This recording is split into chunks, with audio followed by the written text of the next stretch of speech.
Okay, तो subject ये है कि RT809H के द्वारा क्या हम एसएम बस इंटरफेस से प्रोग्रामिंग कर सकते हैं? हाँ, कर सकते हैं। अगर हमारे पास में RT809H है तो इसको हम लोग एसएम बस इंटरफेस से अपग्रेड करने से पहले हमें कुछ चीज़ों का ध्यान रखना पड़ेगा।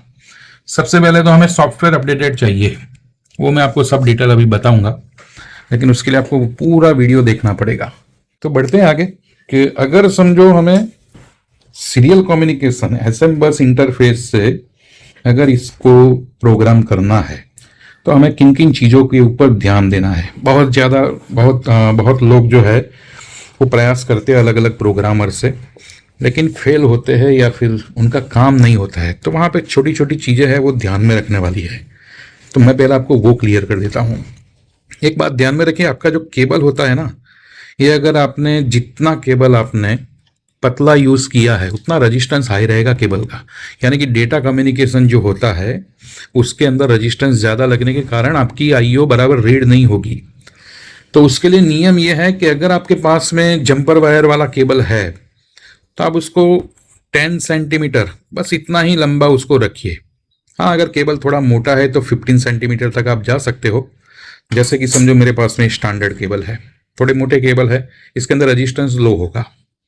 तो हमें केबल की लेंथ के ऊपर सबसे ज़्यादा ध्यान देना है। दूसरा कि ये RT809H प्रोग्रामर के अंदर हम यहाँ से भी कनेक्ट कर सकते हैं और हमें यहाँ पे भी पोर्ट दिया हुआ है। जैसे कि RT809H के अंदर आपने मेरा वो वीडियो देखा होगा तो आपको मालूम है कि यहाँ पे आपको डेटा, क्लॉक और ग्राउंड मिल जाएगा, और इसके सॉकेट के अंदर तो आप कहीं पे भी लगाओ उसके अंदर वो ऑटो डिटेक्ट कर लेता है, लेकिन इसके लिए हमें सिर्फ और सिर्फ यहाँ पे लगा देना है ताकि हमें एक आइडेंटिटी रहे हमने डेटा और क्लॉक सही जगह पे लगाया है। तो क्लॉक और डेटा और ग्राउंड पिन, अगर आपके मदरबोर्ड को आप पावर देते हो तो हमें पुल अप रजिस्टर की ज़रूरत नहीं है। पुल अप रजिस्टर का मतलब कि सीरियल कम्युनिकेशन वाले किसी भी डिवाइस को अगर रीड और राइट करना है तो हमें उसके डेटा और क्लॉक वाली जो लाइन है उसके ऊपर हमें 3.3 वोल्ट के supply as a pull up देना पड़ता है, तभी वो कम्युनिकेशन कर पाएगा, अदरवाइज वो नहीं कर पाएगा। तो जब हमारे इस मदरबोर्ड के अंदर पावर है, अपने लैपटॉप के मदरबोर्ड के अंदर तो बाय डिफॉल्ट पुल अप रहता ही है, तो हमें इसके लिए कोई रजिस्टर की ज़रूरत नहीं पड़ेगी। अगर आपको इसको पावर नहीं देना है, इससे डायरेक्ट करना है, तो उसके लिए आपको क्या करना पड़ेगा वो एक अलग विषय है, वो हम लोग अलग वीडियो के अंदर उसका डिस्कशन करेंगे, जिसके अंदर हम लोग इसके VCC वोल्टेज के अंदर से डेटा और क्लॉक को एक 2.4 किलो ओम्स के रजिस्टर लगा के हम पुल अप बना सकते हैं। लेकिन अभी हमारे पास में इसमें पावर देने का ऑप्शन है तो फिर हमें उस मेहनत में नहीं जाना है। तो सबसे पहले ये जान लो इसके अंदर डेटा और क्लॉक कहाँ पे है। तो ये जानने की विधि बहुत आसान है। कोई ना कोई एक डेटा होगा, कोई ना कोई एक क्लॉक होगा, लेकिन दोनों के ऊपर हमें एक वोल्टेज मिल जाएंगे। तो वो कैसे चेक करते हैं? तो पहले डेटा और क्लॉक को सर्च कर लीजिए। आईटी की जो आईओ है, ये आईटी की आईओ का एचडी और एससीएल ये यहाँ पे कनेक्ट होता है एसएम बस के अंदर। हम एसएम बस इंटरफेस से ही इसको प्रोग्राम करने वाले हैं। तो चलिए सबसे पहले देख लेते हैं इसका डेटा और क्लॉक कहाँ पे है। आप क्या करिए, सबसे पहले इसको पावर दे दीजिए। तो पावर देने के बाद में आपको सर्च करना है डेटा एंड क्लॉक। तो उसके लिए आप यहाँ पे दो किनारे हैं तो इस तरह से लगाइए। तो यहाँ पे मुझे बता रहा है -12 वोल्ट, माइनस की वैल्यू आई, यानी कि इसका मतलब कि मेरा ये प्रॉब यहाँ पे लगा है नेगेटिव। इस प्रॉब को मैं कर देता हूँ रिवर्स, तो यहाँ पे मुझे मिल गया 12 वोल्ट पॉजिटिव। तो इसका मतलब क्या हुआ, ये मेरा नेगेटिव है। अभी मैं बारी बारी एक एक करके पिनों को चेक करता हूं। तो 0 वोल्ट, यहाँ पे 3.2 वोल्ट, ये शायद एक पिन है। उसके बाद में चेक करो 3.2 वोल्ट, तो इसमें भी हमें मिल गया। आगे 0 वोल्ट, इसके आगे 0 वोल्ट, इसके आगे 12 वोल्ट और ये 12 वोल्ट। तो इसका मतलब क्या हुआ कि यहां से 1 2 3 पिन नंबर के बाद में 4 नंबर की पिन, एक ये हो गई हमारी और एक 5 नंबर की पिन हो गई। अभी मुझे मालूम नहीं है कौन सा क्लॉक है कौन सा डेटा है, लेकिन हमें ये तो मालूम पड़ गया कि पिन नंबर 4 और पिन नंबर 5 ये दो जो है नेगेटिव साइड से, ये है हमारे डेटा और दूसरी है क्लॉक। तो डेटा और क्लॉक कौन सी है वो फिर हम बाद में जान लेंगे। वो कैसे जानेंगे आगे देखते हैं। तो इसके कनेक्शन को निकाल दीजिए। अभी हमें करना है कनेक्शन। इस तरह के क्लिप ले लीजिए। अभी इसको मैंने कैसे कनेक्ट किया है वो देख लीजिए कि यहां पे RT809H के अंदर आपको फोटोग्राफ में बता देगा कि कौन सा डेटा की पिन है, कौन सा ग्राउंड है और कौन सा क्लॉक है। वो मैंने ऐसे ही लगा दिया है। इसके बारे में आपको जानकारी मिल जाएगी, उस सॉफ्टवेयर को मैं बताऊंगा तब आपको समझ में आ जाएगा। तो ये येलो केबल जो है वो मेरा है क्लॉक। तो मैंने क्या किया है, एक ऐसा क्लिप ले लिया है और इसको मैं क्लॉक की लाइन के अंदर लगा देता हूं। लेकिन मुझे मालूम नहीं है कौन सा क्लॉक कौन सा डेटा, कोई दिक्कत नहीं, आप ऐसे ही लगा दो। तो मैंने 4 नंबर की पिन, 4 नंबर की पिन पे इसको लगा दिया। ये है मेरा डेटा का। तो डेटा की पिन मुझे ये मालूम है क्योंकि मैंने ये यहां पे डेटा के तौर पे लगाया है।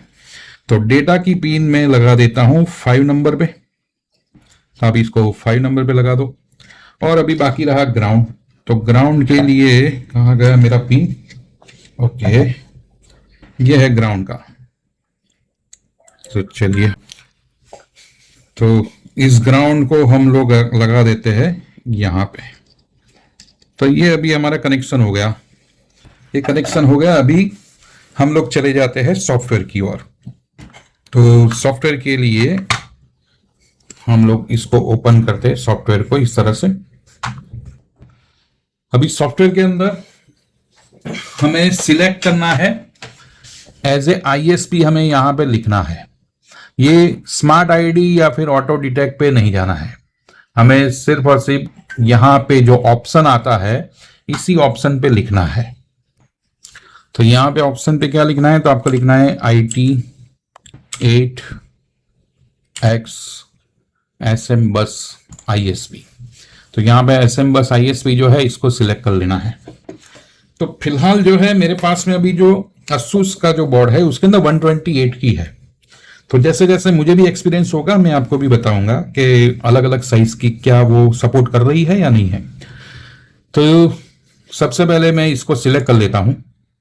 इसको सिलेक्ट करेंगे, यहां पे आ गए कि करंटली सिलेक्टेड IT8 SM बस ISP capacity 1 MBITS 128 kilobytes. Okay, तो इसने ISP मोड पे डिटेक्ट कर लिया। अभी मैं क्या करता हूं, इस मदरबोर्ड को देता हूं मैं पावर, और पावर देके मैं इसको रीड करता हूं। मैं रीड करता हूं लेकिन यहां पे देखो दिखाई दे रहा है chip pin contact is detected. Okay, लेकिन कुछ भी नहीं आ रहा है और ये इस तरह की एरर आ गई। तो एरर आ गई, उसने आईडी भी गलत ले ली। तो इसका मतलब क्या हुआ कि ये डेटा और क्लॉक का प्रॉब्लम है। तो मैं यहां पे क्या करूंगा, डेटा और क्लॉक को यहां पे अभी इंटरचेंज हम लोग कर लेंगे, क्योंकि हमें मालूम है कि 4 और 5 नंबर की पिन ही है, लेकिन हमें सिर्फ और सिर्फ इंटरचेंज करना है इसको। तो इसको मैं डेटा की जगह पे क्लॉक और क्लॉक की जगह पे डेटा अभी मैं इस तरह से लगा देता हूं। और फिर अभी आगे हम लोग वापस चले जाते हैं सॉफ्टवेयर की ओर और इसको हम लोग करते हैं ओके। तो देखो अभी उसने आईडी भी डिटेक्ट कर लिया। ये आईडी उसने कौन सा लिया और ये फाइल सेव भी हो गई। मैंने कुछ भी नहीं किया, सिंपल ओके किया और ये हो गया। इसको मैं यहां पे अभी सेव कर लेता हूं। अभी उसने क्या किया तो उसके लिए अभी मैं आपको थोड़ा यहां पे जूम करके बता देता हूं। तो इसने ये किया कि चिप आईडी जो है उसने डिटेक्ट कर लिया 8995। तो वो कहां पे है, ये रहा। ये जब पिन गलत थी ना तब ये डिटेक्ट हुआ था। जैसे ही मैंने पिन सही कर दी उस समय में उसने डिटेक्ट कर लिया आईडी जो है 8995 version 8 chip ID verification okay, और उसने रीड करना स्टार्ट कर दिया। अभी मैं उसके ऊपर राइट करता हूं अपनी फाइल। तो मेरा जो लैपटॉप है इसका मैं पाथ कॉपी कर लेता हूं और यहां पे ओपन करूंगा। ओपन करके मैं यहां पे डायरेक्ट पाथ जो है वो पेस्ट करूंगा और इसको करता हूं ओपन। फाइल यहां पे ओपन हो गई है। अभी इसको मुझे करना है राइट। तो देखो ये राइटिंग स्टार्ट हो गई और उसने राइटिंग भी कर ली।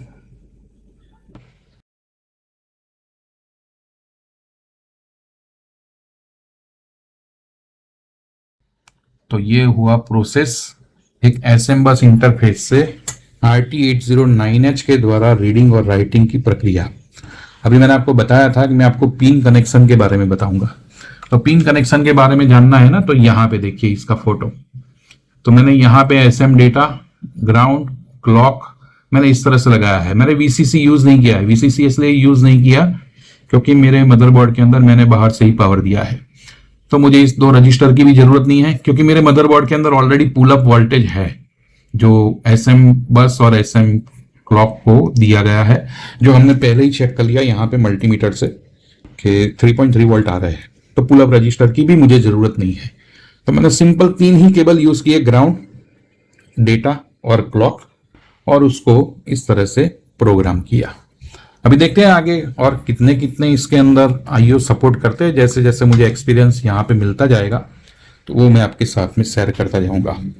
आई होप आपको ये वैल्यूएबल इंफॉर्मेशन लगी होगी। अगर आपको ये लगता है कि ये जो इंफॉर्मेशन है उससे आपके नॉलेज में कुछ ना कुछ इजाफा हुआ है, तो प्लीज़ आप मुझे अपने इस वीडियो के कमेंट बॉक्स के अंदर लिखिए।